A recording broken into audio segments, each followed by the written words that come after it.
사실 칼슘은 뼈는 칼슘 이렇게 알고 계신 분들이 참 많잖아요. 사실 뭐 틀린 말은 아니거든요. 그런데 이 칼슘이 우리가 뼈에만 어떤 역할을 하는 것이 아니라 더 중요한 역할들을 엄청나게 많이 해요. 한번 비디오를 한번 보시면 알 수 있을 것 같아요. 비디오 한번 틀어봐 주실래요? 쥐의 심장 근육을 이용해 칼슘이 실제 근육 운동에 어떤 역할을 하는지 확인했다.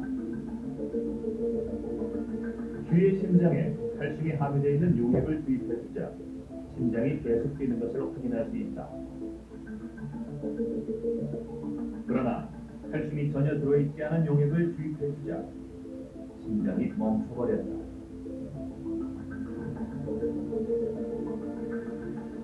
전자현미경을 통해 심근육 세포를 확대해보면 그 움직임이 더 명확해진다. 칼슘 용액이 주입될 때의 세포는 활발하게 수축 이완 운동을 하지만 칼슘이 없는 용액에서는 세포가 움직이지 않았다. 우리 몸에 있는 근육들이 수축하기 위해서 먼저 전기적인 신호가 와야 되는데 그 전기적 신호가 전달되는 과정에서 세포 내의 칼슘이 올라가면서 수축 단백질의 운동을 가능하게 해줍니다. 우리 몸의 심장은 단 1초도 쉬지 않고 끊임없이 수축 이완 운동을 해서 생명 활동을 유지한다. 이때 심장이 수축 이완 운동을 할 수 있게 촉매 역할을 하는 것이 칼슘이다. 혈액 속에 들어있는 칼슘이 심근육 세포로 들어가면 수축 작용이 일어나고 칼슘이 세포 밖으로 나가면 이완 작용을 한다. 이 칼슘이 부족하거나 칼슘이 모자라게 되면 우리 세포들이 제대로 움직일 수가 없어요. 우리 심장 근육도 마찬가지예요. 아침 식사 모두 잘 하셨죠? 만약에 아침 식사를 제대로 못 하셨을 경우에 그 안에 있는 칼슘을 우리가 섭취를 못했을 경우에는 뼈에서 칼슘을 빼놔서 우리 심장 근육들을 이렇게 움직여요. 사실 비단 심장 근육만이 아니고 이렇게 보여지는 것은 심장 근육이지만 더 우리 세포 내에서 이 칼슘이 작용하는 일들은 너무너무 많아요. 그래서 만약에 아침 식사를 거르거나 점심을 거르거나 할 경우에는 뼈에서 칼슘을 뺐을 수밖에 없어요. 그래서 골다공증이 생기게 되는 거예요. 그런데 이제 그때부터 문제가 생기죠. 그럼 칼슘 들어있는 사골국이나 시금치나 아니면 멸치나 이렇게 많이 먹으면 되지 않겠나 이렇게 생각들을 많이 하잖아요. 그런데 40이 넘게 되고 50이 넘게 되면 여자분들은 폐경이 되거나 이러면 그 다음부터는 칼슘 흡수를 제대로 못하게 되는 거죠. 그래서 어떻게 돼요? 그러면 뼈에서 계속 빼쓰다 보니까 골다공증이 생기는 거예요. 사실 이 골다공증은 우리 몸의 칼슘이 우리 장기나 세포에 필요하기 때문에 생기는 2차적인 질병이에요. 만성적 질병인 거죠. 뼈가 안 좋아지는 거는. 그런데 이제 그 뼈가 무너지면 부서지거나 그러면 모든 우리 신체의 문제도 생기게 되는 거죠. 그러니까 누워 있어야 되고 운동도 못하게 되고. 그래서 위험한 그런 질병으로 간주가 되는 거죠. 근데 실상은 그 전에 우리가 세포 안에 일어난 그런 대사들이 칼슘이 없으면 안 되니까. 그러니까 아침을 굶어도 저녁을 굶어도 뼈로부터 공급받을 수 있으니까 그래도 안심하고 그냥 다닐 수가 있는 거죠. 그런데 뼈에서 빠져나오는 칼슘은 알아차리지를 못하잖아요. 나중에 병원에 가서 골밀도 측정을 해보면 그때 알아차리게 되는 거죠. 그러면 어떻게 해요? 의사들이 약 처방을 하잖아요. 그러면 그 약 처방한 그 약들이 정말 뼈를 좋게 해주는지. 지금 우리 그 산업혁명이 일어나면서부터 의학 기술도 많이 발달을 했어요. 그럼에도 골다공증이나 암이나 이런 것들은 아직까지도 해결을 못하고 있어요. 어쩔 수 없는 상황이 아닌가 이런 생각도 해보게 되고 의사들 입장에서는 뭐라 그럴까, 이 의사이면서도 환자들을 고치지 못하니까 자괴감이 빠지기도 하고 그러죠. 자기 전혀 다른 환자들을 케어할 때는 그런 마음이 없다가 자기 부모님들이나 자기 아들이나 이런 문제가 생겼을 때 못 고친다면 의사로서 사실은 그 많은 공부 많이 하고 했었어도 자괴감이 들 수밖에 없는 거죠. 지금 현재 우리가 이렇게 관심을 갖고 있는 질병들이 암이 많잖아요. 암이 우선적이잖아요. 근데 이 암이 벌써 지놈 맵이 이렇게 완성되면서 암은 해결되었다. 그때 그 클린턴 대통령이 그랬었던 것 같아요. 근데 아직도 암은 치료율은 높아졌어요. 치료율은 높아졌어요. 사실 그런데 3기암이나 말기암 같은 경우는 치료율이 높아진 게 하나도 없어요. 지금까지 통계적으로 치료율이 높아졌다는 뜻은 1기암 환자, 초기에 발견한 의료 정밀 진단 기기들이 발달하면서 암의 환자를 많이 늘렸어요. 그런데 사실은 1기암이나 초기암 환자 같은 경우는 5년 내에 사망할 확률이 별로 없어요. 그러면 5년 동안 살아있으면 그거 치료됐다고 그 통계에 이렇게 넣어요. 그러니까 치료율은 높아졌지만 사실 3기, 4기암들은 그대로인 거죠. 그러니까 수많은 그 표적 항암제나 면역 항암제가 이렇게 개발됐었어도 얼마 전에 10여 년 전에 개발된 면역 항암제가 개발되면서 정말 흥분들을 했어요. 그런데 사실 면역 항암제도 뚜껑을 열어보니까 사실 그다지 효과를 많이 보지를 못했던 거죠. 그래서 우리가 이렇게 암이 일단 많이 컨선되고 있는 질병 중에 하나고 치매 디멘시아도 마찬가지죠. 그리고 골다공증, 그 다음에 이제 경제 수준이 높아지면서 건강하게 오래 살려고 하는 그런 몸부림들이 많이 생기게 됐잖아요. 100세 시대가 뭐. 그래서 이제 셀의 그 회춘, 셀이 이렇게 다시 회복되는 거. 그런데 이제 많은 관심들이 있는 거죠. 우리 저 같은 경우에는 한 80kg가 조금 안 되거든요. 파운드로 하면은 한 170파운드 이 정도 되죠. 그 피를 다 빼면, 제 몸에 있는 피를 다 빼면 한 1갤런이 조금 넘어요. 1갤런이. 근데 캐나다는 주로 리터를 사용하거든요. 여기는 갤런 사용하지만 한 4리터 정도 돼요. 1갤런이 조금 넘어요. 1갤런이 3.75 정도 되니까. 이게 제 몸 전체에 있는 혈액량이에요. 그런데 우리가 이 혈액 안에 칼슘이 항상 일정하게 있어야 돼요. 칼슘이. 그래야 세포 내에 제대로 공급을 할 수가 있는 거죠. 칼슘이 조금이라도 부족하면 어떻게 해요? 아침 굶고 점심도 그냥 스킵하고 바쁘다고 그냥 뭐 간단한 걸로 뭐 때우고 이러면 우리가 먹는 음식 안에 칼슘량이 너무 부족하니까 뼈에서 뺐을 수밖에 없어요. 그래서 뼈가 나빠지기 시작하는 거죠. 제 몸의 세포의 수는 약 35 트릴리언, 한 35조 정도의 셀이 있어요. 35조 정도의 셀이. 이 순간에도 1초에 400만 셀이 새로 죽고 새로 태어나요. 하루에 3,300억 개의 셀이 죽고 다시 태어나요. 이때 태어날 때 이게 DNA가 복제되는 거잖아요. DNA가 복제돼서 셀이 새로 만들어져요. DNA가 복제될 때 그냥 복제되지가 않아요. 자기가 가지고 있는 유전자의 복제가 새롭게 되려면 이 칼슘 시그널이 제대로 있어야 복제가 돼요. 이래서 칼슘 시그널이 제대로 안 돼 있으면 복제가 잘못되거나 에러가 생겨요. 그게 에러가 생길 때 그게 지나치면 돌연변이가 돼서 캔서가 되는 거예요. 그래서 우리가 캔서가 발견돼서 이렇게 서전한테 찾아가서 이렇게 끄집어내잖아요. 얼마 만에는 괜찮을 수 있어요.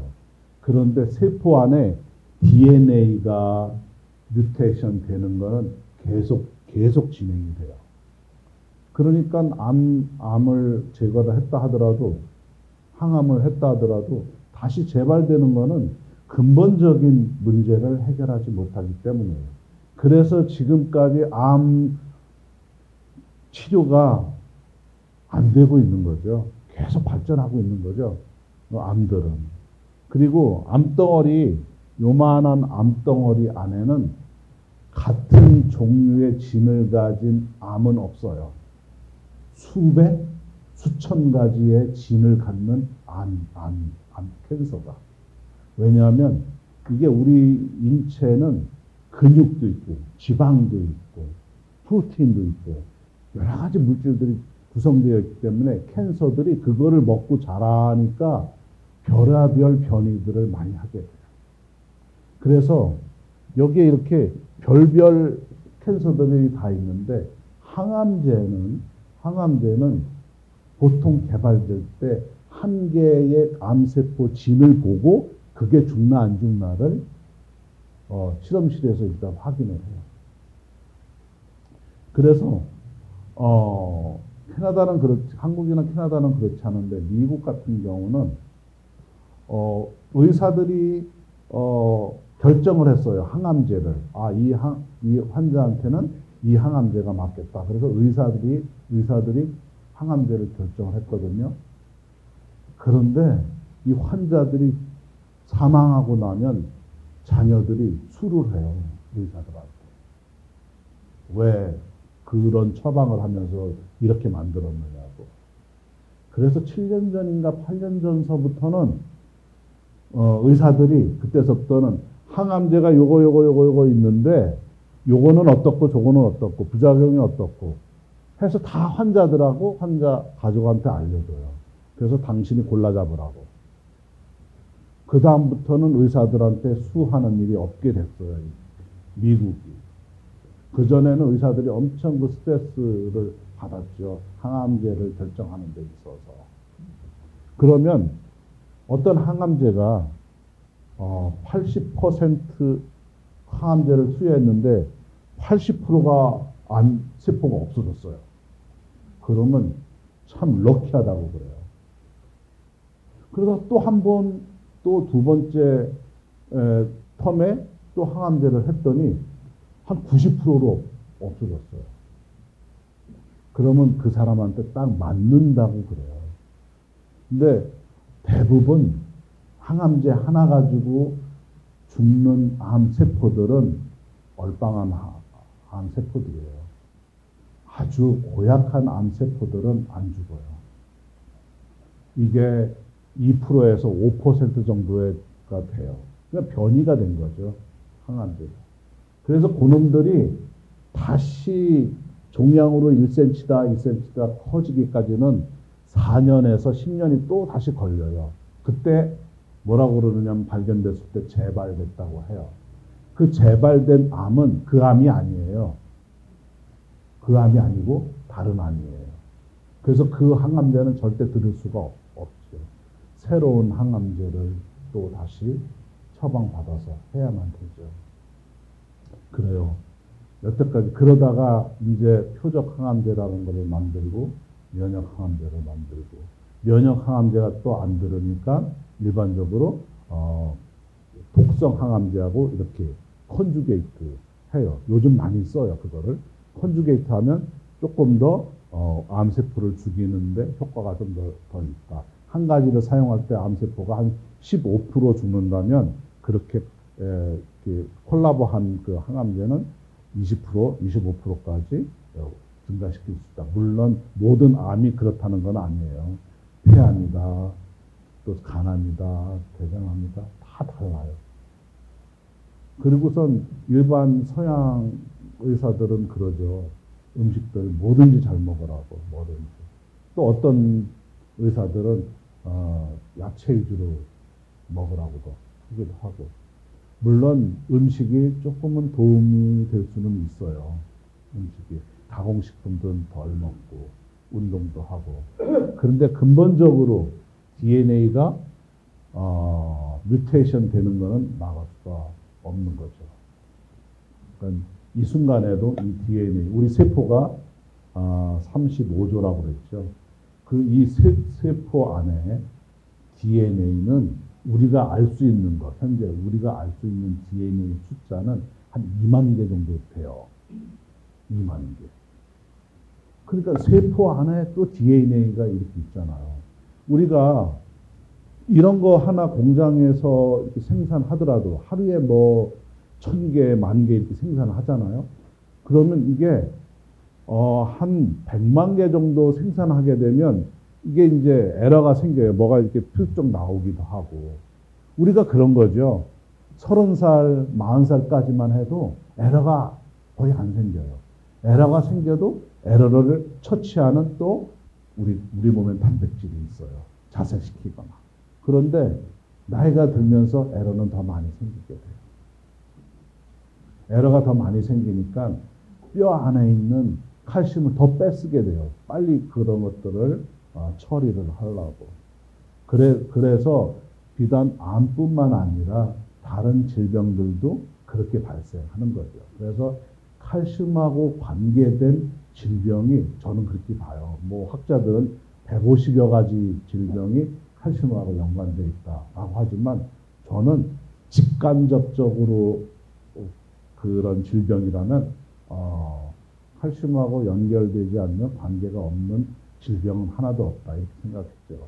그래서 뼈를 가진 포유류, 동물 같은 경우는 이 칼슘하고 떨어질래야 떨어질 수가 없다.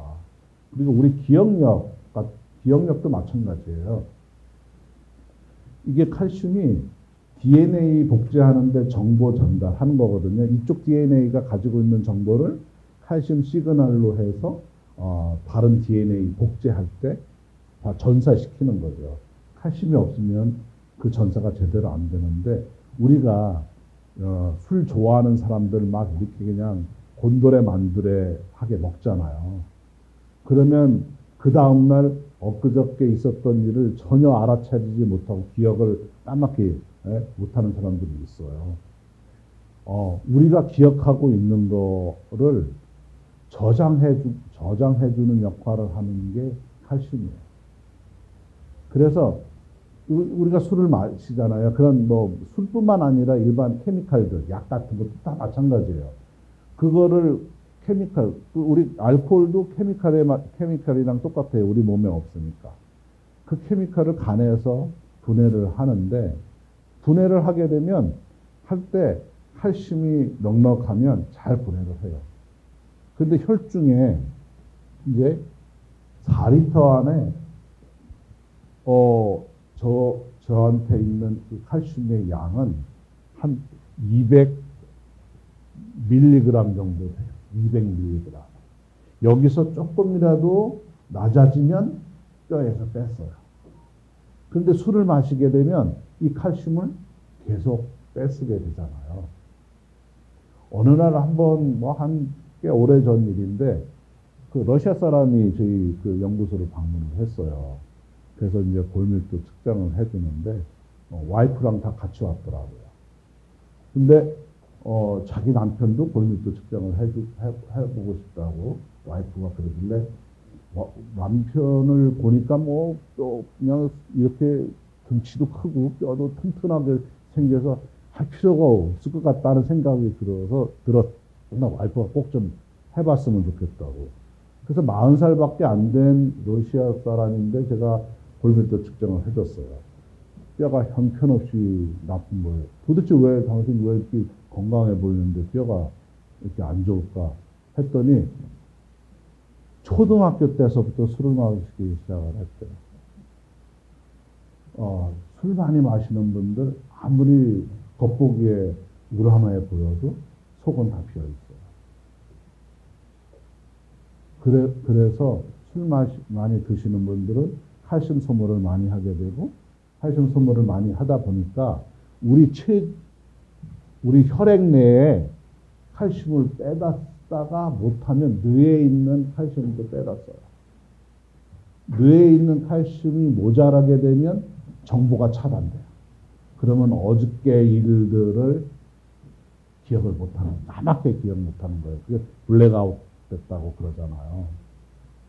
그래서 일반적으로 약물을 많이 복용하는 분이 치매가 빨리 올 가능성이 약물을 많이 안 드시는 보다 더 많다는 거죠. 왜냐하면 우리가 그러잖아요.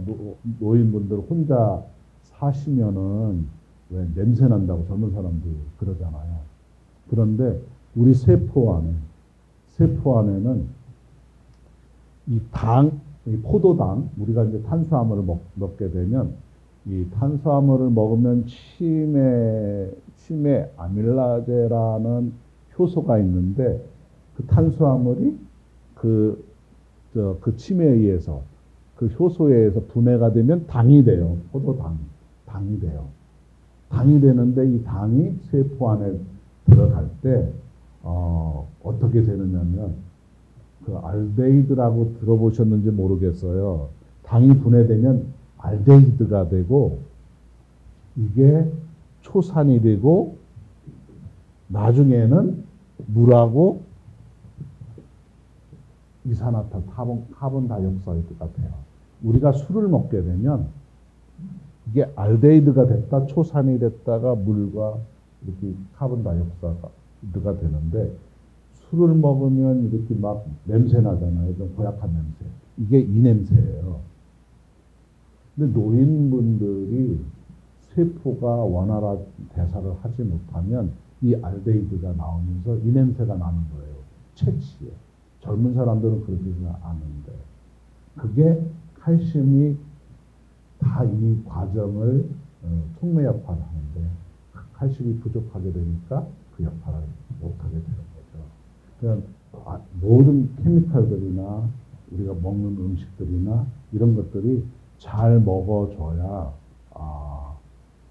제대로 이렇게 해서 우리가 잘 먹고 잘 자고 화장실 잘 가면 건강하다고 그러잖아요. 근데 화장실 잘 못 가면 문제가 생겨요. 그 한문으로 이렇게 암자 어떻게 쓰여 있는지 아시죠? 원래 그 돼지들은 한 자기 위에 70%, 80%밖에 안 먹어요. 사람만 그냥 목이 차도록 먹어요. 사람만. 근데 이게 입구잖아요. 입이 하나여야 되는데 세 개의 입을 가지고 산처럼 먹는다는 뜻이에요. 이러면 이게 암이 된다는 거예요. 그 뜻은 뭐냐면 우리가 탄수화물이건 많이 먹잖아요. 소화를 완벽하게 하면 암이 생길 수가 없어요. 근데 소화를 완벽하게 못한다는 뜻은 이 산소, 옥시전, 이 산소 공급을 제대로 못한다는 거죠. 그러면 우리 몸에 그런 많은 음식물들이 쌓이는데 그게 활성산소로 이루어지고 그 활성산소로 인해서 세포가 산소가 부족하니까 역시 세포에 돌연변이가 생기고 염증이 생겨서 그래서 캔서도 생기는 거예요. 그러니까 사실 암은 어떤 원인이라기보다는 대사 질환으로 보는 걸 그게 더 현명하지 않을까 싶어요. 대사 질환. 그러니까 적당한 음식으로 이렇게 잘 운동을 하면서 건강한 생활을 하는 것이 무엇보다도 중요하다 이렇게 생각을 해요. 그래서 이제 이왕 지금까지 사셨는데 이왕 어떻게 해요? 지나온 걸 더럽힐 수 없고 그래서 칼슘을 제대로만 공급을 하면 다시 백투 노멀하게 될 수 있다. 제가 10여 년 전에 그런 쥐 실험을 해보게 됐어요.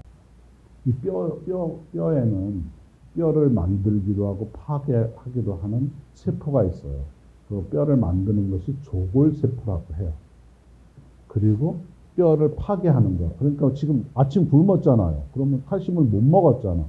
그러면 뼈에서 뺐으니까 그거 파골세포라고 해요. 오스테오클라스트 셀이라고 그래요. 그러니까 이 조골세포하고 파골세포가 잘 균형 있게 있으면 뼈도 건강해요. 그런데 칼슘 보충을 제대로 못하면 계속 뼈에서 뺐으니까 파골세포가 더 액티베이트 되는 거예요.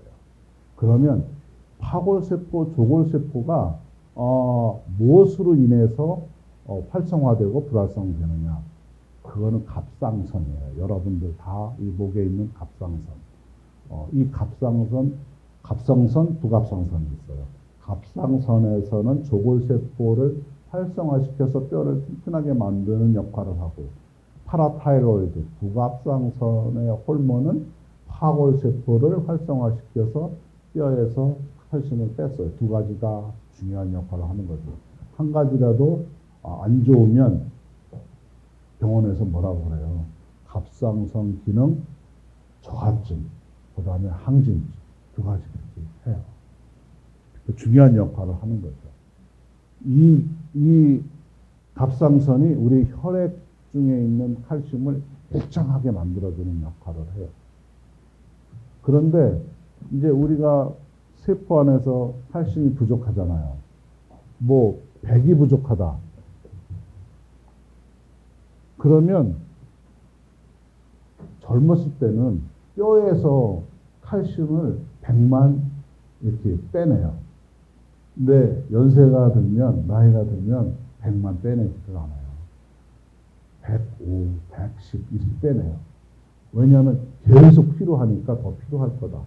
이렇게 생각하는 거죠. 그런데 사실은 뼈에서는 칼슘만 있는 게 아니고 인이라는 놈도 같이 있어요. 이게 포스퍼스라고 하는데 인도 같이 빠져나와요. 바이러스가 우리가 H 하면 대부분 체온이 떨어지는 일이 많잖아요. 바이러스가 그때 급성장해요.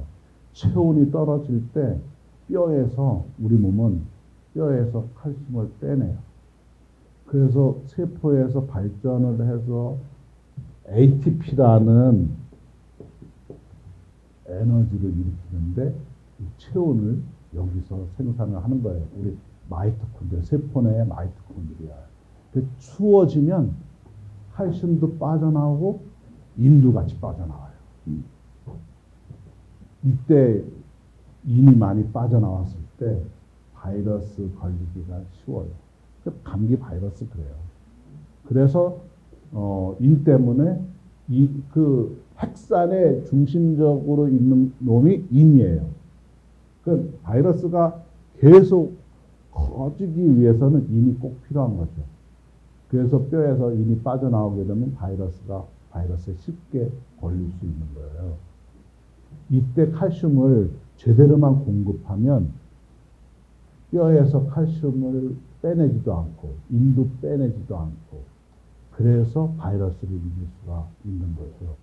제가 메르스 사태 때도 한번 임상을 해봤고 이번에 코로나 바이러스한테도 임상을 해봤어요. 칼슘을 공급해주면 바이러스가 확 사그러들어요. 이 칼슘이 하여튼 관련 안 된 질병들이 없는 거예요. 우리 세포서부터 우리 이런 외부의 침입자 바이러스까지 면역 시스템까지 다 관련이 되어 있어요. 너무너무 중요해서 우리 뼈에 리저브 시키는 거죠. 시켜놓고서 있는 거죠. 그래서 제가 밴쿠버에 이렇게 유교 참전 용사분들, 건강하시는 분들 많이 있어요. 90세가 다 넘으셨죠.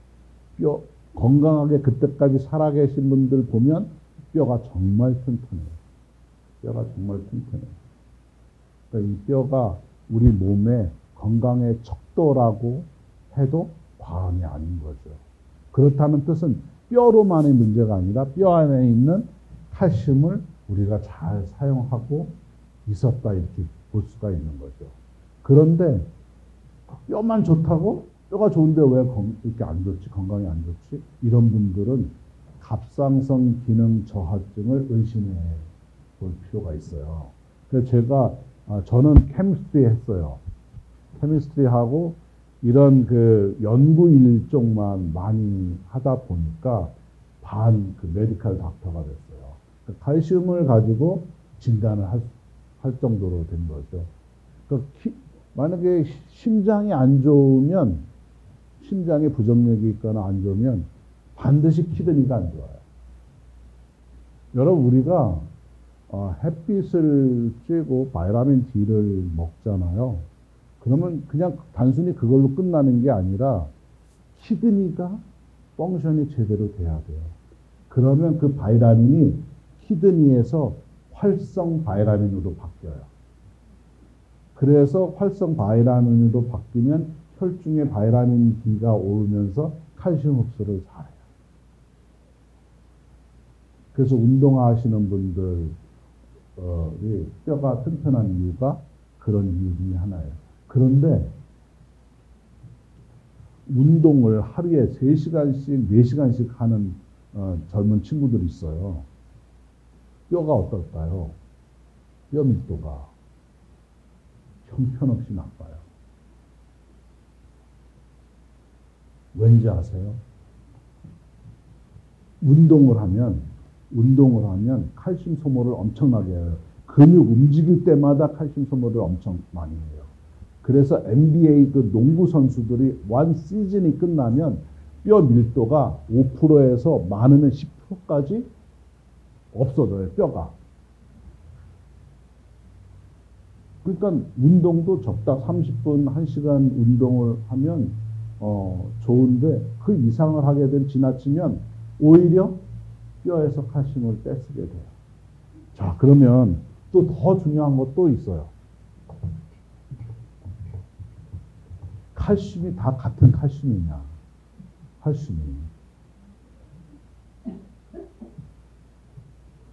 그 잔멸치, 굵은 멸치 상관없이 한 대박을 하루에 먹어봐요. 치즈, 우유, 진짜 완가론씩 먹어봐요. 사골국, 황소 사골국 앞다리를 푹 삶아가지고 10그릇을 먹은들 뼈밀도 안 올라가요. 뼈밀도 안 올라가요. 전혀. 왜 그럴까요? 왜? 진짜 의사들도 설명을 못해요. 제가 칼슘만 가지고, 뼈만 가지고, 캔서만 가지고, 정말 케미스트리 하면서 근 15년, 20년을 그쪽만 연구를 했어요. 그래서 의사들도 저한테 막 물어보고 그래요. 캔서에 관련돼서, 오스테오포로시스 골다공증에 관련돼서. 자, 제가 4리터 피 중에 200mg의 칼슘이 들어있다고 그랬죠. 사실 이 200mg의 칼슘은 이온 칼슘 얘기예요. 이거에 배가 되는 거. 그러니까 그 다음에 200mg 정도 되는 거는 일반 프로테인 칼슘이라고 해요. 프로테인 칼슘. 우리가 먹는 모든 칼슘 그 제품이나 칼슘이 많이 들어있는 그런 음식들은 바이타민 D에 의해서 흡수가 되는데 소장이나 식이지장에서 전부 다 이 프로테인 타입의 칼슘으로 흡수가 돼요. 요놈이 칼슘하고 이 프로테인하고 떨어지려면 운동을 해야 떨어져요. 운동을 하지 않으면 떨어질 수가 없어요. 그러니까 아무리 치즈 많이 먹고 뭐 이렇게 해도 프로테인 칼슘으로밖에 흡수가 안 돼요. 운동을 하면 이게 떨어져요. 그런데 운동을 할 때 떨어지면 근육에서 칼슘을 소모하잖아요. 그러니까 뼈로는 들어갈 칼슘이 없어요. 운동을 하는 근육에서 소모할 수 있는 칼슘만 공급받는 거예요. 먹는 음식으로. 그러면 뭐가 득이 되냐? 뼈는 온전히 보존되는 거죠. 뼈는. 그나마 뼈는 온전히 보존되죠. 하지만 에브리데이 운동할 수 없고 뭐 어떤 때는 더 피곤해서 그럴 경우에는 어쩔 수 없이 뼈에서 칼슘을 빼쓰게 돼요. 그렇죠. 그러니까 나이가 들면 그 어쩔 수 없는, 그러니까 40대까지 뼈를 잘 만들어야 된다. 뼈는 일생에 5번이 바뀌어요. 뼈는 일생에 5번 바뀌어요. 1년에 15%가 바뀌어요. 그러니까 7년 전에 생긴 뼈는 7년 후에 새로 바뀌어요. 그게 조골세포와 파골세포가 그 일을 해요. 그러면 그게 한 35살, 뭐 길면 40살까지 뼈가 바뀐 거죠. 뼈가 바뀔 때 건강 그 보충을 잘해야 되는 거죠. 우리 젊은 아이들, 잘해야 되는 거죠. 그래서 아가씨들이 왜 20대 때 막 다이어트 한다고 막 먹지도 않고 굶고 막 이러잖아요. 제가 세미나를 이렇게 여러 군데 이렇게 가보면, 이제 젊은 사람들도 제가 얘기를 해요. 아가씨들, 뱃살 좀 키우고, 그렇게 하고서 결혼하라고. 제가 수차례 그런 모습을 많이 봤어요. 애기 엄마들 출산을 했는데 자폐야, 다운 증후군 엄청 많아져요. 왜냐?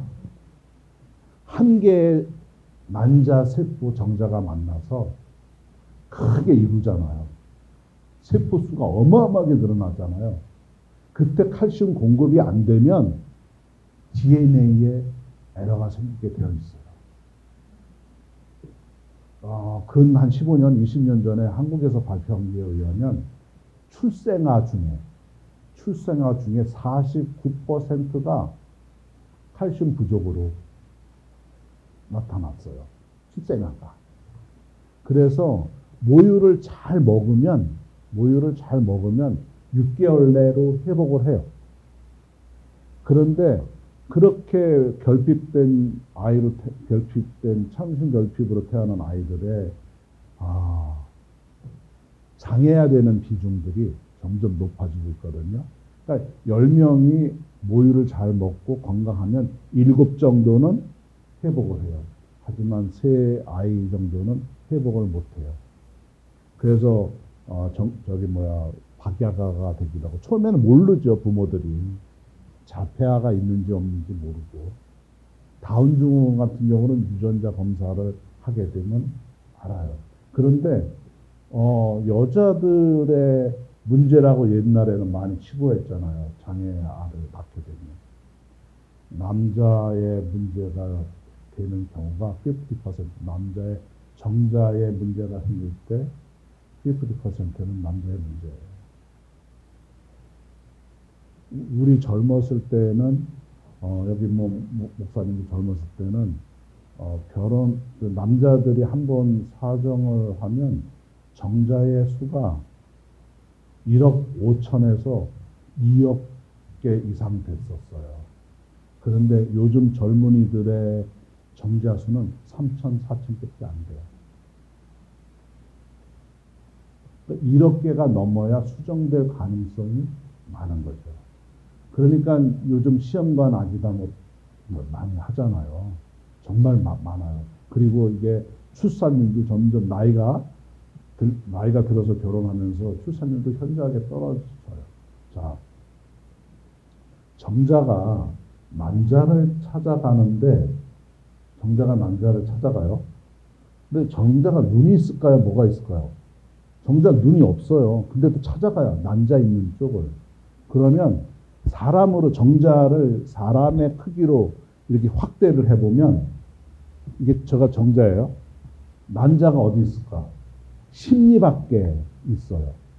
심리 밖에. 그러니까 깜깜하죠. 그러니까 깜깜한 눈을 가리고 난자를 찾아가는 거예요. 그 기나긴 길을, 심리를 어떻게 찾아가는지 아세요?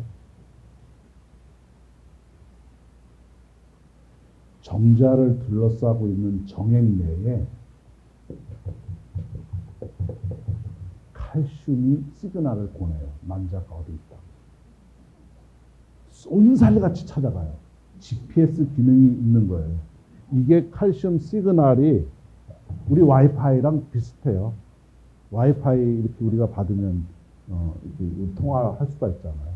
근데 그 젊은 친구들의 그 정액 내, 정자를 둘러싸는 정액 내에 칼슘 레벨이 현저히 떨어지니까 정자의 힘도 없을 뿐더러 잘 찾아가지를 못하는 거예요. 그러니까 예전에는 뭐 결혼만 하면 한 2, 3개월이면 뭐 수태하고 막 그랬잖아요. 거의 대부분.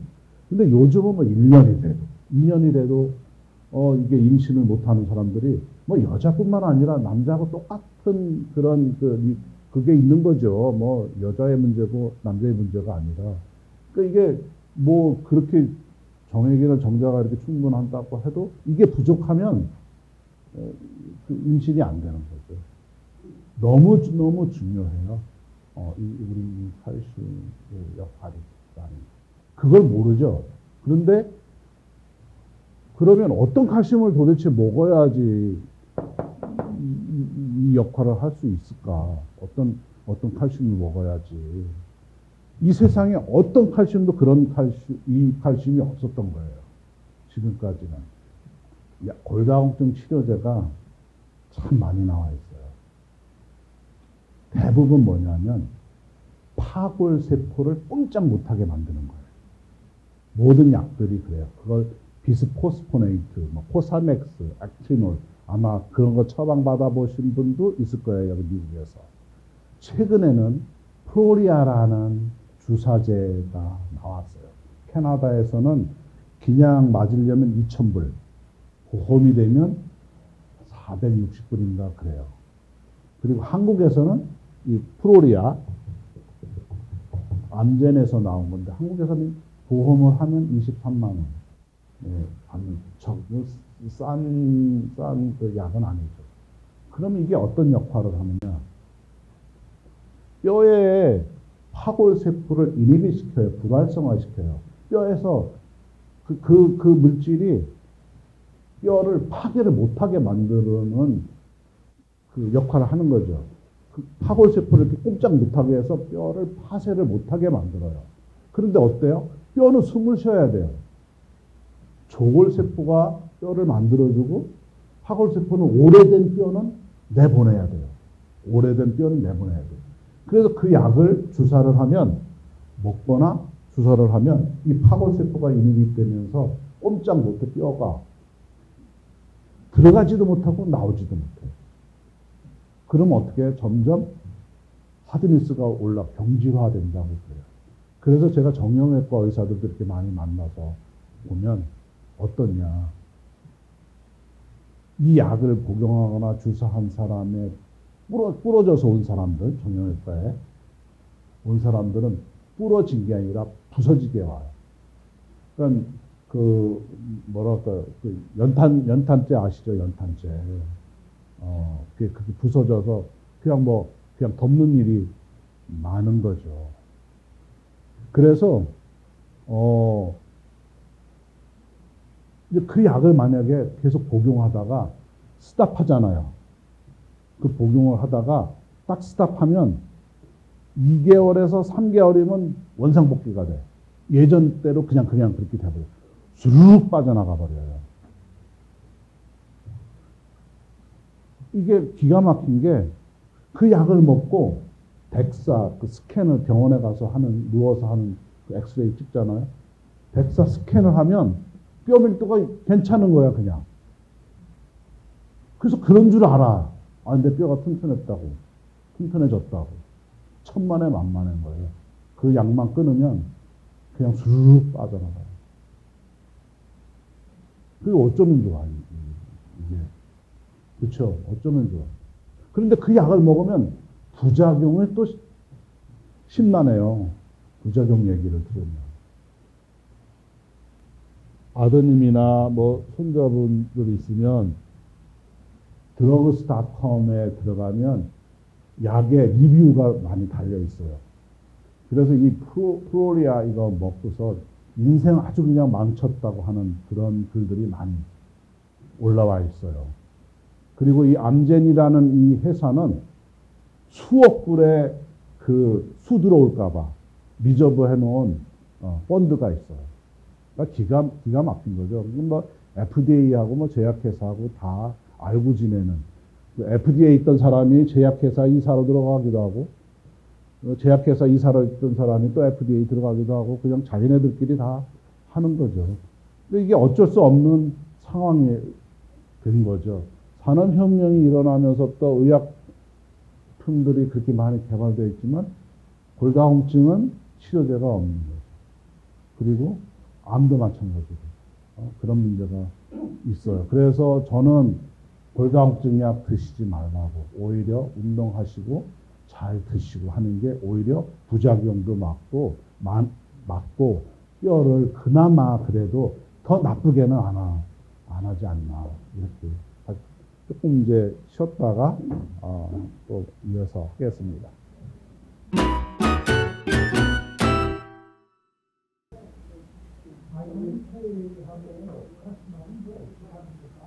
칼슘이 흡수되는데 바이타민 K가 도움을 줘요. 우리가 이렇게 칼슘을 복용을 하잖아요. 하는 분들 많잖아요. 그러면 이게 500mg이나 1000mg의 그 타블렛을 드시게 돼요. 대부분 그렇잖아요. 그런데 아까 제가 우리 몸에 아이오나이즈 된 칼슘은 저 같은 경우는 200mg 있다고 그랬어요. 그렇죠? 그런데 여기에서 2나 3mg만 올라도 우리 몸은 워킹하게 되어 있어요. 200mg, 500mg, 1000mg을 먹을 필요가 사실 없는 거예요. 음식물로도 충분히 돼요. 자, 1000mg을 먹었으면 1000mg이 다 흡수되냐, 사람마다 달라요. 5% 흡수되는 사람이 있고 10% 흡수되는 사람이 있고, 1000mg에 10%면 100mg이에요. 100mg 이게 말이 안 되죠. 흡수돼봐야 아무 소용이 없는 거예요. 실제적으로는 요 정도만 우리가 아이오나이즈된 생리적으로 칼슘이 그렇게 늘어나도 충분히 우리 몸은 워킹을 해요. 저 같은 경우는 뼈를 다 추리면 한 13kg 정도 돼요. 뼈 무게만요. 그런데 이 뼈 안에는 여러 가지 물질들, 뭐 콜라겐, 뭐 프로테인, 여러 가지 물질들이 있는데 이 중에서 10%가 칼슘이에요. 그러면 한 1.3kg이 칼슘이에요, 우리 몸에. 여기서 하루에 10ml씩 빼내면은요, 얼마 못 버텨요. 그러니까 1.3kg면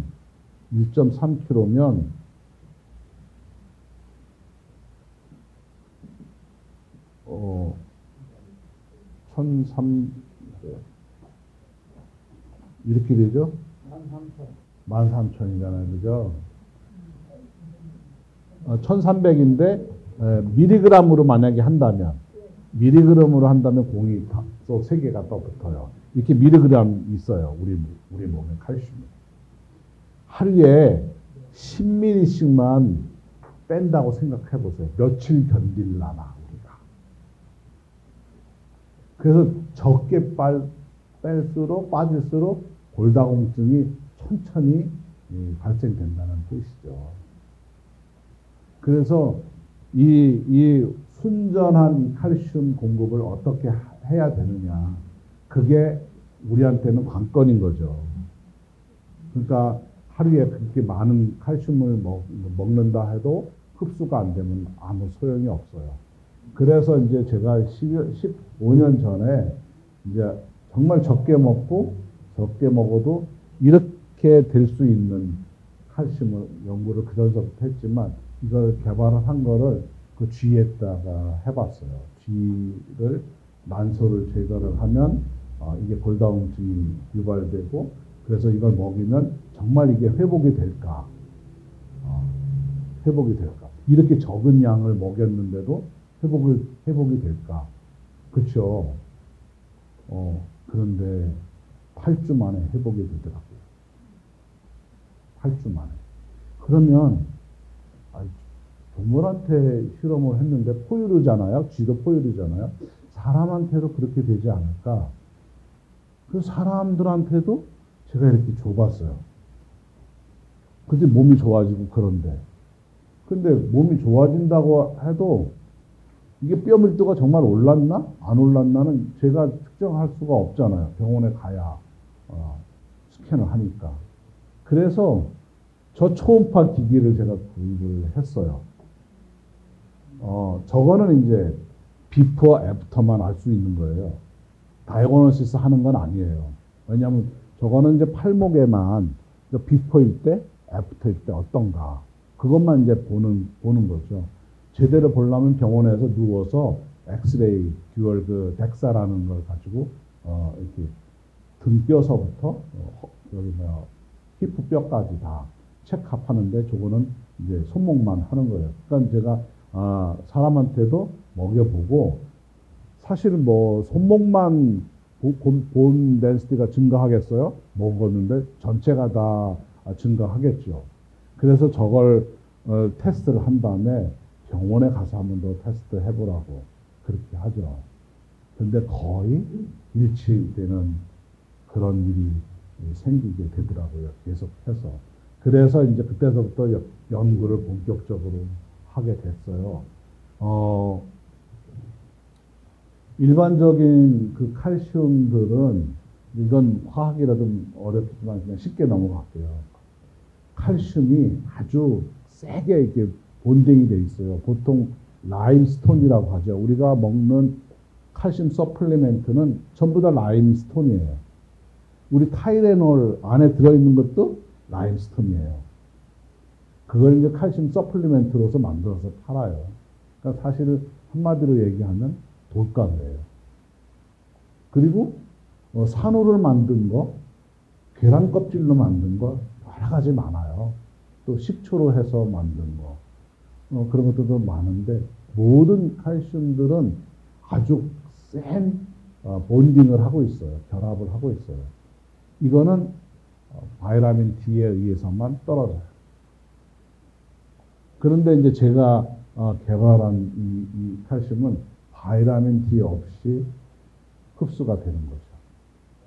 그래서 이제 해봤더니 그렇게 쥐도 뼈밀도가 오르고. 그래서 어느 날은 한 번은 전립선 암에 대장암 걸리신 분, 나이 드신 분이 오셨었어요. 저를 찾아서. 그래서 이제 거의 더윌 쓰고, 유서 쓰고, 그래서 이제, 어디 가시냐고 그랬더니, 의사가 처방하기를, 칼슘 서플리멘트를 먹으라고 칼슘 사러 간다. 보충제 사러 간다고 그러시더라고요. 그래서 제가, 그럼 잠깐 기다려 보시라고, 제가 랩에 들어가서 칼슘 한 병을 드렸어요. 물론 그때는 그냥 랩에 있는 플라스틱통에 드렸죠. 근데 그 다음날 아침에 그러시는 거 전화가 와서 도대체 이게 뭐냐고. 소변이 그렇게 잘 나올 수밖에. 잘 나오더라는 거예요. 전립선 암이면 비대까지 같이 있거든요. 대부분. 그래서 그분은 그때 당시에 2010년도 당시에 65세인가 그랬었어요. 그러니까 지금 14년이 흘렀는데 지금도 건강하게 계세요. 14개월 만에 캔서가 없어진 거예요. 그래서 제가 캔서하고 칼슘하고 어떤 관계가 있는지 그때서부터 연구를 하기 시작을 했어요. 그래서 이게 정말 우리 몸에 비타민 D 없이 흡수가 되는지 마이애미 대학에다가도 한번 신청을 해봤어요. 한번 이 칼슘이 먹게 되면 바로 세포 내로 들어가는. 이게 이제 지브라 피쉬라고 지브라 피쉬를 많이 이용을 해요. 세포 셀을 연구를 할 때. 이게 프로페서 그 산드라 마이애미 대학에 있는 분이 저희 걸 가지고서 이제 한번 해봐요. 그 지브라 피쉬에다가 이 칼슘을 먹이니까 정말 세포 내로 그런 빠른 시간 내에 들어가는지. 그래서 그 칼슘에다가 형광 물질을 달아가지고 이렇게 실험을 한 거예요. 그러니까 2, 3분 내, 수분 내로 세포 내에서 보이는 거예요, 이게. 아, 그래서 이게 바이타민 D 없이 그냥 세포 내로 이렇게 들어갈 수 있는가라는 거를 실험을 통해서도 이제 알게 된 거죠. 덴마크에서 많은 골다공증 환자들을 하고 골다공증 환자인데 약을 드신 분들하고 안 드신 분들하고 골절을 조사를 했어요. 골다공증 환자인데 22만 5천 명은 약을 안 먹었어요. 5만 8천 명은 약을 복용한 거예요. 그러니까 이제 덴마크의 보건부하고 대학에서 같이 공동으로 알아본 거죠. 정말 골다공증 약을 먹으면 골절이 줄어들까? 오히려 골다공증 약을 먹은 사람의 골절은 36%가 나타났어요. 그런데 아무것도 안 먹은 사람은 19%만 골절이 됐어요. 그러니까 약을 먹은 사람이 오히려 골절이 훨씬 더 많아졌다는 거죠. 그러면 사망률은 어떨까? 사망률은 오히려 남자는 69.7%가 사망을 했어요. 먹은 사람들이. 근데 안 먹은 사람은 45.4%만 사망을 했어요. 오히려 약을 먹은 사람이 사망이 더 많아졌다는 얘기죠.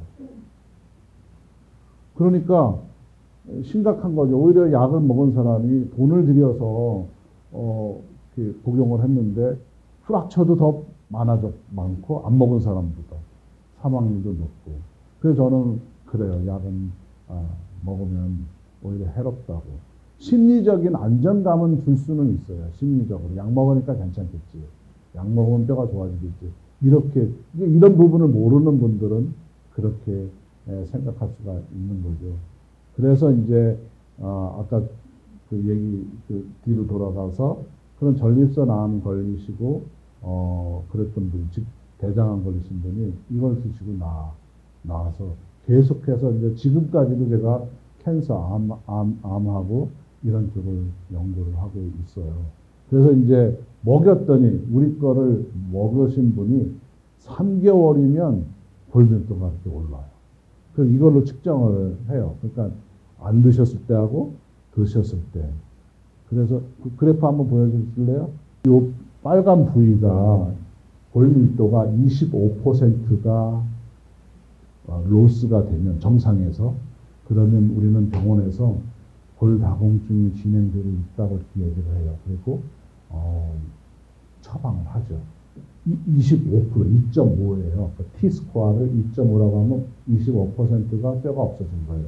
그러면 24%는 그러면 아닌가? 마찬가지겠죠. 그렇죠? 24%든 25%든 무슨 상관이 있겠어요.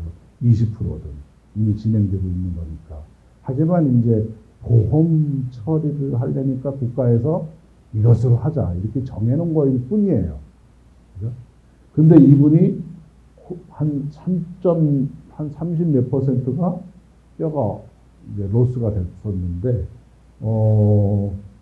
이게 6월 15일 날 측정을 했어요. 56세 분인데. 근데 9월 25일, 한 100일 만에 이만큼이나 오른 거죠. 그러니까 정말 이렇게 빨리 스피드하게 올라요. 그러니까 우리 체내에 칼슘 바란스만 그렇게 맞춰주면 이렇게 될 수 있다는 게 입증이 된 거죠. 그러니까 제가 이걸 개발하고 나서 몇 개월, 뭐 1년, 이렇게 이런 세미나를 하고 강의를 하면, 에이, 뭐 그러겠어? 말이나 돼? 이렇게들 할 수 있어요. 사실 거짓이라는 거는 한 1년은 속일 수가 있잖아요. 이렇게 하고 저렇게 하고. 하지만 제가 한 지가 이제 14년, 15년. 그러면서 뭐 여기 캐나다뿐만 아니라 미국, 동남아, 유럽 이런 지역에서 이제 많은 사람들의 그 데이터들이 모이다 보니까 확실하게 이 칼슘이 뼈뿐만 아니라 캔서에도 아주 중요한 역할을 하고 있다는 거. 그래서 앞으로는 뭐 그런 당뇨가 왜 일어나는지, 그 인슐린이 왜 민감도가 떨어지면서 계속 인슐린을 더 많은 인슐린을 공급해야 되는지, 그로 인해서 그 합병증 같은 것들이 점점 많이 일어나고, 그러니까 이걸 덮으려니까 또 다른 약들이 계속 처방되면 처음에는 한두 알 먹던 약이 막 10알, 15알씩 이렇게 되는 경우가 허다하잖아요. 그러면 우리 몸은 그 부작용으로 인한 그 질병이 또 생기게 되고, 그 질병을 또 막으려니까 또 다른 약을 또 처방하게 되고, 점점 워스트하게 돼 가는 거죠.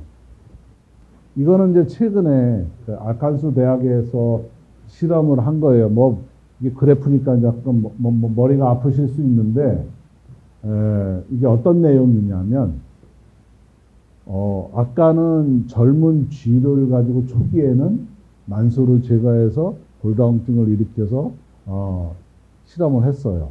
이거는 뭐냐면, 18개월 된 쥐. 그러니까 늙은 쥐예요. 사람으로 얘기하면 한 70세 된, 쥐인 거죠. 자연적으로 노화되면서 골다공증이 유발된 그 쥐 가지고 했어요. 사실 그게 정상인 거죠. 그러니까 이제 인위적으로 난소를 제거해서 에스트로겐 호르몬을 낮춰가지고 골다공증을 유발시킨 것보다는 한번 다 폐경된 쥐, 늙은 그 암쥐를 가지고 한 거예요. 그랬더니 30일, 60일, 90일 이렇게 만에 30%가 이렇게 본 덴시티가 오른 거예요. 30%가 올랐다는 뜻은 거의 다 정상, 그러니까 만약에 30%가 본 로스 됐으면 다 골다공증이에요. 그죠? 근데 30%가 올랐으니까 다 정상쥐가 됐다는 거죠. 그 뜻은 뭐냐면 쥐가 회춘했다는 얘기예요. 쥐가 2년 살거든요. 쥐가. 그러니까 18개월 됐으니까 거의 70세가 된 거고, 그렇죠? 근데 이놈들이 2년이 아니라 30개월씩 사는 거예요. 그러니까 2년이면 24개월이잖아요. 6개월을 더 넘게 사는 거죠.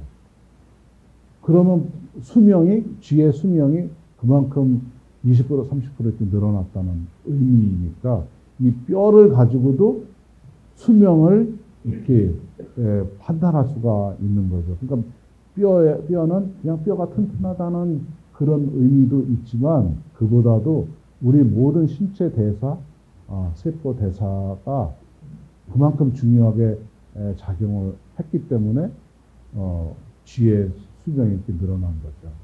그래서 참 좋은, 이거는 아마 올해 연말쯤에 논문으로 발표될 예정입니다. 다음에, 그래서 이제 이게 결과 38%에서 한 30%까지 이렇게 증가가 된 거예요. 물론 이제 그룹을 나눠서 했지요. 이거는 직장암 환자분들한테 이렇게 칼슘을 드시게 해서 직장암 환자분들 이렇게 거의 라스트 스테이지거든요. 3기, 4기 정도. 그렇게 되면 이렇게 항문을 제거 수술을 하고 주머니를 차게 돼요. 그런데 칼슘을 드시고 3개월 만에 이렇게 깨끗하게 됐어요. 이분은 60세 좀 넘으신 분이고, 그 다음에 이분은 80세 대신, 84세 대신, 80세 대신 루마니아 어느 할머니인데 저렇게 이분도 직장암이에요. 이렇게 깨끗하게 이렇게 된 거죠. 그러니까 칼슘이 모든 사람한테 다 이것만 먹으면 만병통치고 뭐 캔서도 다 낫는다, 이렇게 제가 말씀을 드리려고 하는 것이 아니라, 이 칼슘이 그만큼 그 모든 그런 캔서나 뭐 작은 질병이든 큰 질병이든 다 연관성이 있다는 거죠. 그래서 그 다음에 이분은 폐암 환자인데 3월 6일 날 찍은 사진이에요. 요게 종괴예요. 악성 종양. 근데 모든 거 다 하셨어요, 병원에서. 이거는 한국 삼성병원에서 자료 보내준 건데 이렇게 됐었어요.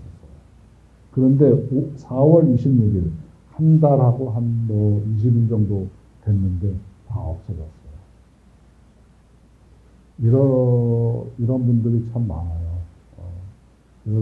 삼성병원이나 한국에서 세브란스 병원, 뭐 분당의 차병원 이런 분들, 그 의사분들도 많이 환자분들이 이렇게 도와주시니까 의사분들도 많이 알지만 현대 그 병원의 제너럴 호스피털의 그 시스템은 그렇지가 않아요. 병원의 프로토콜에 따라야 되기 때문에 모든 의사들은 일반 전통적인 그런 트리트먼트, 테라피를 사용하게 되죠. 그래서 저한테 오시는 분들은 거의 다 할 거 다 하고, 할 거 다 하고, 지푸라기라도 잡는 심정으로 오세요. 그렇지만 모든 분을 다 살릴 수는 없지만 저는 그래요. 10분 중에 3분만이라도, 왜냐하면 이 항암을 하게 되면 온 몸이 다 망가져요. 모든 메타볼리즘이 다 망가져요. 그래서 쉽지가 않아. 어느 분은 이제 호스피스 병동으로 옮기잖아요. 마지막에 할 게 아무것도 없으면 그저 수면제랑 진통제 처방만 하는 호스피스 병동에. 그냥 그 자녀분들이 막 그 부모님 찾으려고 매달리는 분들도 있어요. 그러면 도와주시는 분입니다. 그러니까 그게 저는 모든 분이 그런 게 아니라 항암을 어떻게 얼마만큼 했는지가 관건이에요. 견딜 수 있는지, 망가지는 상태가 어떤지에 따라서. 그래서 모든 그 온콜로지스트, 암 전문의들은 판단을 하죠. 이 정도 되면 얼마 사실 기간이 얼마 안 남았다, 뭐 어쩐다 이런 얘기들을 하죠. 그래서 어떤 에피소드 참 많아요. 에피소드가 너무 많아. 옆에서 그 제가 개발한 그 물질을 드시고 났는데, 동생은 났는데, 언니는 캐나다에서 이제, 한국에 빨리, 여러 가지 빨리 프로세스 빨리 해야 되니까 한국으로 가요. 한국에서 어느 분 자궁암 걸리신 분인데, 동생은 났는데, 이거 먹고 났는데, 자기는 그냥 현대의학 믿겠다고. 이렇게 하고서 돌아가신 분들도 많고, 하여튼 사람마다 이 가치 기준이나 판단력이 달라요. 그렇지만 요즘은 인터넷이 많이 발달되어 있잖아요. 아는 게 힘이라고 많이 아시면 좋을 것 같아요. 그리고 약사나 제가 이제 인터넷을 봐요. 의사들이 어떻게 이렇게 인터넷 영상 같은 거 만드는지 뭐 많아요. 뭐 췌장암 뭐 무슨 말. 그런데 빼먹는 것들이 정말 다수예요. 그러니까 골다공증에 관련된 인터넷도 많아요. 의사 내분비과 내과 있는 분들이 나와서 골다공증 치료를 어떻게 해야 되느냐. 그런데 꼭 2%가 부족하더라고요. 이 칼슘 얘기를 안 해요. 여태까지 해오던 방식대로, 그들이 알고 있는 방식대로 학교에서 배운 거, 시니어 닥터들한테 받은 그 프로토콜이나 트리트먼트, 그래서 제약회사에서 권하는 FDA에 어프로브 받았다, 의학, 그런 것만 먼저 우선시 하죠. 그러니까 부작용에 관련돼서도 그다지 환자들한테 이렇게 얘기를 안 해주죠. 그런데 이제 캐나다 의사하고 미국 의사하고 조금 다른 점이 있어요. 캐나다 의사는 거의 정부에서 돈을 줘요. 환자를 보면 한 환자당 얼마씩 해가지고 다. 그래서 조금 더 이렇게 판단력이 좀 낮지 않을까. 그래 이제 어느 환자가 오면 그 연세에 그 골밑도 맞다고 조심히 다니라고. 약 처방을 안 해요. 잘 먹고 잘 걸으면서 조심하라고 그래요.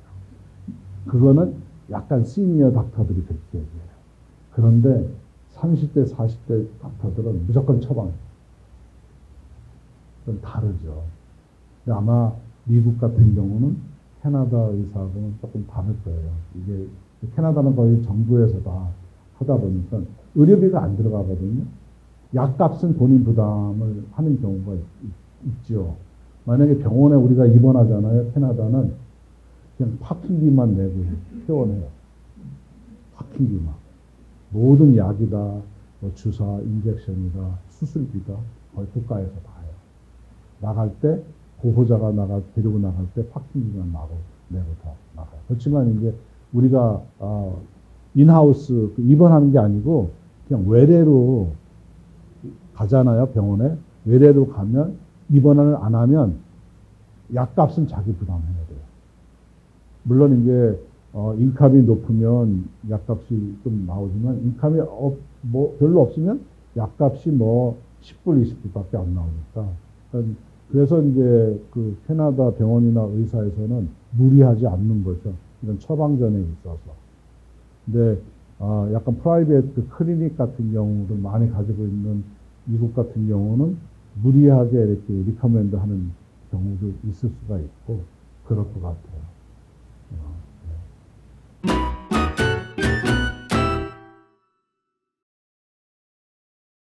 콜롬비아 대학에서 한 6, 7년 전에 카슨 교수라는 분이 논문을 발표한 적이 있었어요. 그분이 무슨 임상을 했냐면 쥐한테 골밀도가 나빠지면 오스테오칼신이라는 물질이 낮아져요. 그 오스테오칼신은 골수에 있어요. 뼈 안에 있어요. 그게 이제 혈액으로도 나오고 그러는데 오스테오칼신이 어떤 역할을 하느냐면 인슐린 민감도를 높여요. 그 양반이 그 실험을 해서 오스테오칼신이 부족하면 당뇨, 다이아베틱 그 증세를 나타내고 점점 심해지면 인슐린을 주사를 해도 민감도가 떨어져 버리기 때문에 케어하기가 어렵다. 그런 거를 조사를 했어요. 그런데 이제 이 혈중에 이 칼슘을 드시면 오스테오칼슘이 증가를 해요. 그러니까 오스테오칼슘이 증가하니까 인슐린 민감도가 늘어나면서 당의 수치가 떨어지는 거예요. 그러니까 이게 칼슘이 다이아베틱뿐만 아니라 정말 온갖 우리가 가지고 있는 그런 질병들, 사고, 생각 같은 것도 이 칼슘이 그 역할을 하는 거죠. 그래서 우리 뇌에 그 시냅스라고 들어보셨죠? 그런 시냅스의 역할을 할 수 있는 그 엘레멘트가 칼슘이다. 그래서 이 칼슘은 너무너무 중요해서 아까도 말씀드렸다시피 뼈에 이렇게 저장해 놓고 있는 거다. 물론 이 칼슘이 만능 아니라고 그랬어요. 한번 그 그래프 한번 보여주겠습니다. 미네랄 그래프. 요게 CA라고 하는 게 칼슘이에요. 우리 몸에는, 이건 제가 만든 도표인데, 우리 몸에는 여러 가지 미네랄들이 들어있죠. 소듐도 있고, 포타슘도 있고, 아연, 철분, 그 다음에 징크, 수없는 많은 미네랄들이 있는데, 혹시 우리 몸에 미네랄 종류가 몇 가지 정도 되는지 혹시 아시는 분 계세요? 없으실 거예요. 우리 몸의 미네랄은 56가지 정도가 있어요. 현대의학으로 알려진 미네랄들의 종류와 미네랄의 그 효과나 우리 인체에 어떤 효과가 있는지에 대해서 알려진 거는 10여 가지밖에 안 돼요. 칼슘, 철분, 망간, 몰리브덴, 이런 정도밖에는 없어요. 소듐, 포타슘, 그렇죠. 여러 가지 코발트 여러 가지 있지만 요거는 한 20여 가지를 제가 만든 건데 그 이외의 것들 중금속도 있고 여러 가지 아주 희귀 원소들도 있는데 그것까지 다 포함하면 우리 몸에 56가지 정도가 있어요. 그런데 우리 몸은 흙으로 만들어졌잖아요. 흙은 어디서 비롯되는지 아세요? 흙은 이 화강암이 이게 진토가 되고 부식이 되고 그러면 흙이 돼요.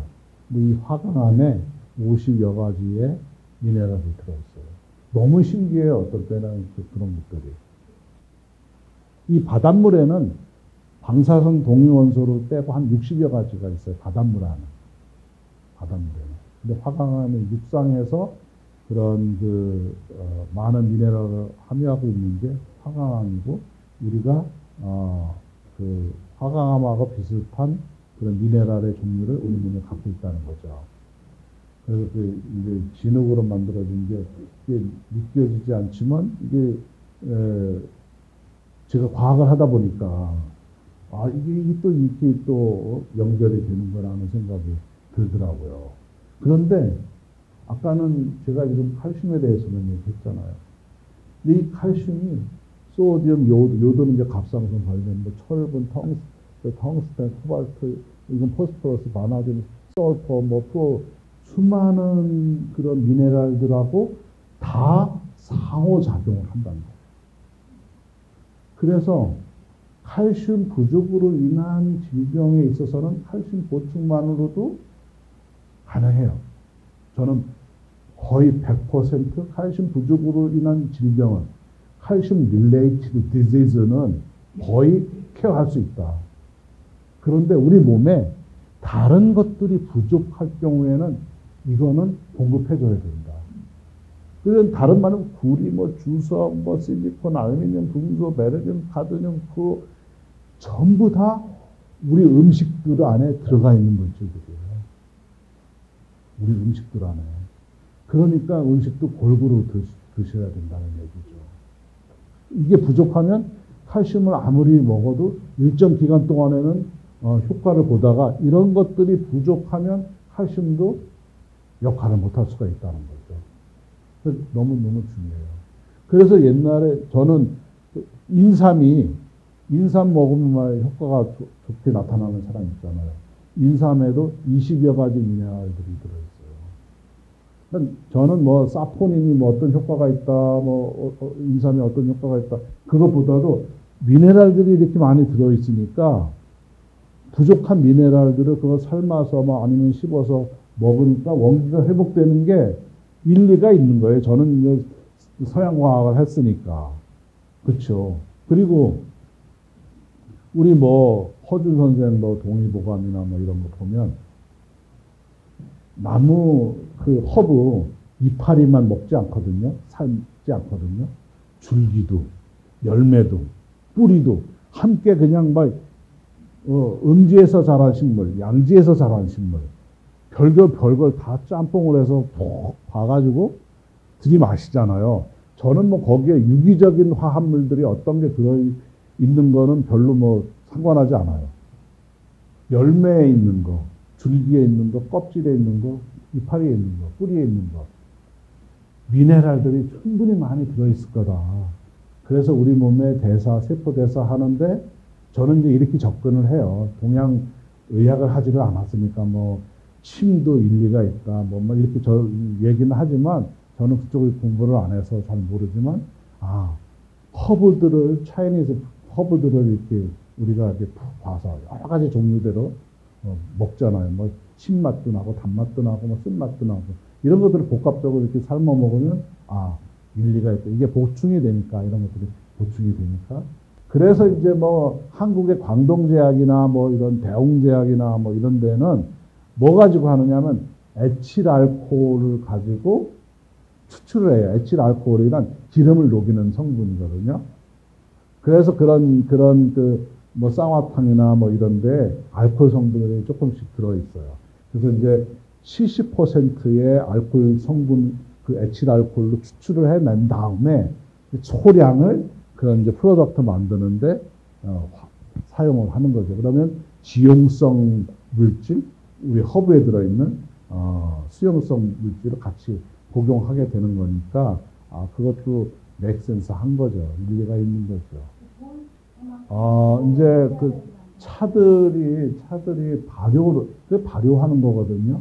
발효를 하면 성분들이 조금씩 새로운 성분들이 나타나요. 발효하면. 그 성분들이, 저는 그렇게 생각해요. 보이차는 티잖아요. 그래서 그 향이나 이런 걸로 먹어서 진짜 부유한 사람들이 그런 것들을 사서 이렇게 선물도 하는데 양리적인 효과는 그 값에 비해서는 형편없지 않을까 저는 그렇게 생각을 해요. 양리적인 현상은.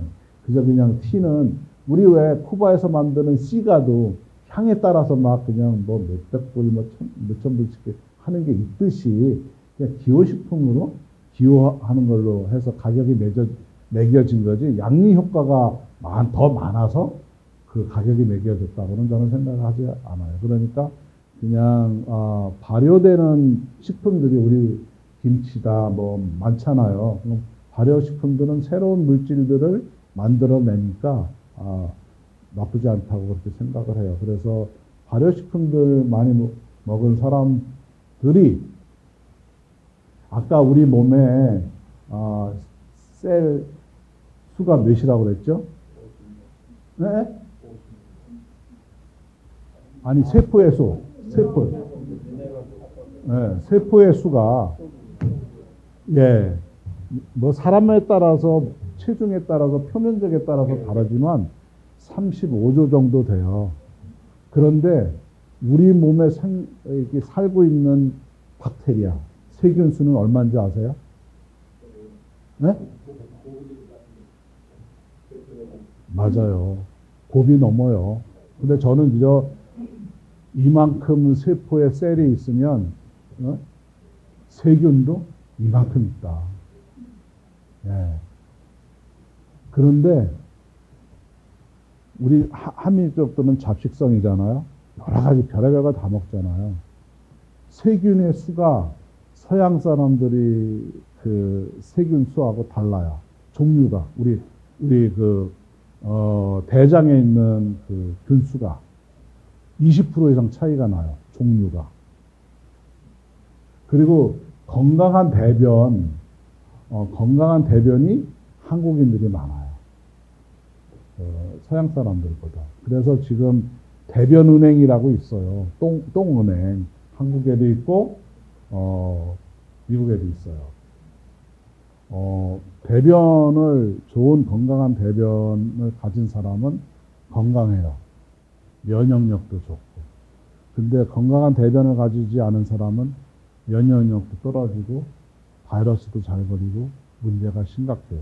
지금, 저도 이제 그쪽 연구를 지금 하고 있는데, 이, 박테리아를, 우리 세균을 잘 관리해야 된다. 그러기 위해서는 좋은 박테리아가 많이 있을수록 좋으니까 섬유 음식이나 이런 것들을 많이 섭취하라고 그렇게 얘기를 하죠. 아주 중요한 우리 장 건강에 매우 중요한 역할을 해요. 그게 이제 암하고도 연결되고 치매하고도 연결되고 그래요. 그리고 입 안에 있는 우리 구강 안에 있는 세균들이 설암도 일으키고 식도암도 일으키고 췌장암, 위암 그리고 뇌 그래서 치매 걸리신 분들의 뇌를 해부해 보면 균들이 발견이 돼요. 그래서 암세포들이 주변에 둘러싸고 있는 게 박테리아들이에요. 엄청 숫자가 많잖아요. 그러니까 우리가 이 세균들을 잘 사육하셔야 돼요. 정말이에요. 잘 사육해야 돼. 그러니까 이 세균 우리 몸에 있는 좋은 세균들이 잘 이렇게 건강해질 수 있도록 아무거나 드시면 안 된다고요. 그러니까 꼭 필요한 섭식 생활이 필요하고요. 거의 90%가 대장에 있어요. 대장에 있고. 그러니까 우리가 대변 보면 거의 대부분이 그냥 세균이라고 보면 돼요. 근데 그 종류의 수가 사람마다 다른데 한국인들은 한 1200 종류의 세균들이 있다고 해요. 서양 사람들은 한 800, 900 이 정도가 있고. 그러니까 건강에 그다음에 대변은행에서 똥을 구매를 해요. 건강한 사람들의 대변을. 대변을 보통 50불인가 40불에 구입을 해요. 한국은 35,000원 주는 것 같아요. 대변 이제 이렇게 하면. 그런데 건강하지 않은 사람을, 건강한 사람 대변을 건강하지 않은 사람한테 이식을 해요, 학문으로. 맥센스 해요. 그래서 그 건강하지 않은 사람들의 장에 이게 잘 그 데포짓 되도록 만들면 장이 건강해져요. 그 지금 그 학자들이 많이 그 연구를 하고 있어요. 그러니까 그 세균수가 그렇게 많으니까 우리 뭐 눈 주위에 뭐 위장이나 다 있어요. 구강에도 엄청 많아요. 이게 충치균 같은 것들이 아주, 그러니까 우리가 보이는 거에만 신경 쓰지 말고 우리 몸에 이런 세균들이 이렇게 많다. 우리 손이 없겠어요? 그 미생물학자는 목욕을 할 때, 샤워를 할 때 항문을 비누칠을 안 하는 게 좋겠다라고 하는 사람도 있어. 근데 진짜 찝찝하잖아요. 그죠? 좀 깨끗하게 하고 싶은데 그 이유는 뭐냐면 그 항문에도 그런 세균들, 박테리아들이 있기 때문에 건강하게 만들어야 된다는 거죠. 그게 항문의 항문 바깥에 건강하지 않은 세균들이 많게 되면 직장으로 넘어가는 거죠. 직장으로 넘어가면 이제 거기서 잘못될 수가 있으니까 그런 어떤 미생물학자는 그 얘기도 해요. 샤워할 때 그냥 물로만 세척하고 너무 그냥 저는 사실 얼굴에 이렇게 기름기가 있어서 약간 세숫비누 같은 그 비누를 이용하거든요. 좀 바닥바닥해야지. 그런데 그러면 좋지 않다는 거죠. 우리 피부에도 전부 다 이게 균들이 사니까. 뿐만 아니라 피부염 만성 질환자들도 균에 의해서 일어나는 일들이 1차적으로는 면역이죠. 2차적으로는 균에 의해서 일어나는 일들이 많아요. 또 다른 분. 피검사에 우리는 피검사를 하면 100cc, 100cc, 이거 100데시리터라고 할까? 이게 100cc예요. 100cc에 칼슘의 총량이 8.5에서 한 9.5mg 정도 돼요. 8.5에서 9.5. 그 중에 50%가 한 4.25에서 4.75 정도 되나? 요 정도가 이온 칼슘이에요. 나머지는 이걸 토탈 칼슘이라고 해요. 토탈 칼슘. 그런데 대부분 병원에서 혈액 검사를 할 경우에는 토탈 칼슘을 얘기를 해요. 그래서 그 하이포칼시미아라는 말 들어보셨을 때 그게 이제 칼슘이 체내에 많다. 그 뜻이에요. 칼슘이 체내에 많다는 뜻은 토탈 칼슘이 많다는 뜻이고 이 체내에 많게 되면 칼시피케이션을 일으킬 확률이 높아져요. 석회화, 오십견 같은 것들이 그런 석회화, 근육 내에 칼슘이 쌓이면 그런 현상이 있기도 하고 심장마비는 아까 처음에 영상 보셨죠? 이게 심장이 벅벅벅벅 운동하기 위해서는 칼슘이 필요한데 칼슘이 다량으로 공급이 되면 거기서 석회화가 일어나요. 그러면 이제 관상동맥이 이제 막히면서 이렇게 순간에 멈추게 될 수가 있는 거죠. 그래서 이제 그것도 임상을 해요. 우리 사람이 여기 이제 석회화가 이렇게 있는 분, 엑스레이 찍으면 석회화가 이렇게 있어요. 그래서 이제 이 칼슘을 드시게 해요. 그러면 이 칼슘을 드시면 일단 뼈에서 칼슘이 안 빠져나와요. 이제 석회화가 되는 조건이 있어요. 그게 뭐냐면,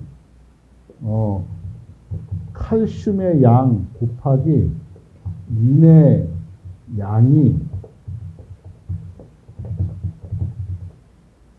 50혈중에 100cc의 혈중에 55가 넘으면 석회화가 일어날 가능성이 많아져요. 사람에 따라서 다르지만 60이 돼도 석회화가 안 되는 사람도 있어요. 근데 이거는 이제 보통 이제 객관적으로 55가 넘으면 석회화가 일어난다 보시면 돼요. 자, 보면 여기 4.25잖아. 4.25에 4.75 100cc당. 그럼 이는 얼마냐? 이는 약 4.5 정도 돼요. 4.5. 그런데 요게 이제 4.75가 이렇게 골다공증이 막 유발되면 이 양이 많아져요. 이 양도 많아지고 인도 많아져요. 그럼 요게 10 정도가 되잖아요. 10 정도가 되고 인이 한 5 정도가 되면 벌써 이제 10 곱하기 5가 되면 50이 되는 거예요. 여기서 조금만 더 오버가 되면 55가 되고 그러면 석회화가 일어나기 시작을 해요. 그러니까 뼈에서 빠져나오는 것 때문에 이런 원인이 있는 거죠. 그런데 뼈에서 우리가 이제 이렇게 굶으면 이제 뼈에서 칼슘이 빠져나오잖아요. 그렇게 하지 않고 밖에서 칼슘을 공급해 줄 수 있으면 인도 안 빠져나오고 칼슘도 안 빠져나와요. 그렇게 되면 혈액의 pH, 혈액의 pH 중요하거든요. 혈액의 pH라고 아세요? 산도 알칼리도 이렇게 얘기할 때 pH를 7을 중성이라고 그래요. 7이 중성이에요. 우리 양잿물 있잖아요. 먹으면 진짜 큰일 나는 거. 그 14라고 그래요. 레모네이드는 한 3 정도 돼요. pH가. 식초도 2, 3 정도 돼요. 산성이에요. 그런데 우리 혈액은 7.4 정도 돼요. 이 혈액의 pH가 낮아지면 정말 여러 가지 문제가 생기는데 골다공증 환자분들은 혈액의 pH가 낮아져요. 왜냐하면 이 인이 빠져나오니까. 인은 인산이라고 그래요. 인산기를 가지고 있어 산기가 있다고 그래요. 그러면 pH가 낮아져요. 암 환자분들은 pH가 낮아요. 암 환자분들은. 계속 뼈에서 빼서 나오니까. 그런데 이 칼슘을 공급하게 되면 pH가 올라가요. pH가 올라가면 이게 인이 빠져나와서 일어난 칼시피케이션이니까 pH가 올라가면 그 석회화된 그게 녹아요. 녹아서 다시 혈중으로 나오고 다시 소변으로 나오고. 그래서 그것도 한번 이제 임상 실험을 했어요. 사람들한테. 그래서 오십견이 있거나 이런 분들 드시면 많이 해소가 돼요. 이렇게밖에 안 올라가다가 막 이렇게 돌려도 괜찮아요. 그러니까 이게 이제 원인이 뭐 때문에라는 걸 알면 알게 되는 거죠. 예. 양을 조절하기보다는 횟수를 조절하는 거죠. 자, 그러니까 우리가 이게 혈액이 있잖아요. 혈액 리터에 칼슘 양이 항상 있는데 요거를 약간만 올려줘도 이 갑상선이 워킹을 해요. 그래서 그 워킹을 하는데 한 3시간에서 그 정도만 워킹을 해요. 그 칼슘의 레벨이 올라갔을 때. 그러면 그때 조골세포를 활성화시켜요. 3시간 정도. 근데 그거는 이제 하루에 한 번 하느냐, 하루에 2번 하느냐, 3번 하느냐에 따라서. 그래서 이제 만약에 시리어스한 골다공증이면 하루에 못해도 2번은 하고, 암 환자분들 같은 경우는 한 3번씩, 4번씩 하게 이렇게 하죠. 그런 후에 이제 어느 정도 이게 조금 도달하게 되면 메인트넌스 정도 하시라고 해요. 하루에 그냥 한 번 정도만 드셔도 된다. 전립선 예. 그런데 그 주무시고 때 하루에 몇 번이나 저녁에 밤에 일어나셔요?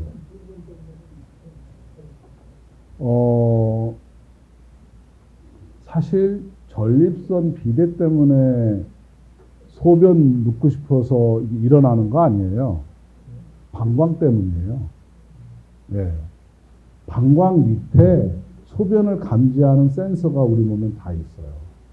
그래서 이제 누우면 이게 우리가 이렇게 누워지잖아요. 그 밑에 있는 거예요. 그 센서가 빨리 작동하는 거죠.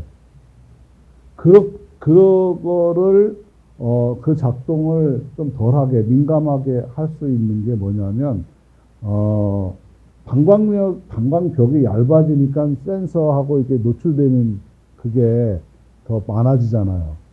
그래서 그런 건데 방광벽이 두꺼울 때는 젊을 때는 전혀 문제가 없죠. 그래서 골아 떨어지면 아침에 일어나서 그냥 소변 넣는데. 근데 이제 연세가 들면 방광벽이 얇아지는 이유가 이 활성산소 때문에 그래요. 얇아져요. 그래서 저는 리커멘드 드리는데 야채 많이 드시고 바이타민